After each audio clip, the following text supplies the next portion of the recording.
الحمدللہ رب العالمین والصلاة والسلام علی سید المرسلین اما بعد۔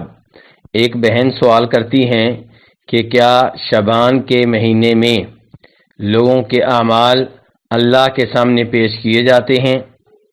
تو جواب یہ ہے کہ یہ بات صحیح ہے کہ شعبان کے مہینے میں لوگوں کے اعمال اللہ کے سامنے پیش کیے جاتے ہیں، اور اس کی دلیل وہ حدیث ہے جسے امام نسائی رحمہ اللہ جناب اسامہ بن زید رضی اللہ تعالی عنہ سے روایت کرتے ہیں۔ وہ کہتے ہیں کہ میں نے کہا، اے اللہ کے رسول صلی اللہ علیہ وسلم، آپ جتنے روزے شعبان کے مہینے میں رکھتے ہیں اتنے روزے آپ دیگر مہینوں میں نہیں رکھتے۔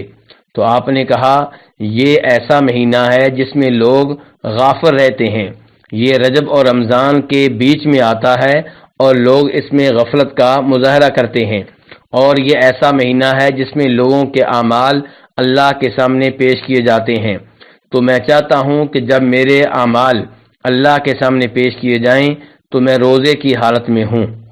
تو اس سے پتہ چلا کہ شعبان کے مہینے میں نفلی روزے رکھنے کا بہت زیادہ اہتمام کرنا چاہیے، اور یہ کہ نبی علیہ الصلاۃ والسلام اس مہینے میں کثرت سے روزے رکھتے تھے، اور تیسرے نمبر پہ یہ کہ اس مہینے میں لوگوں کے اعمال اللہ کے سامنے پیش کیے جاتے ہیں۔ واللہ تعالی اعلم۔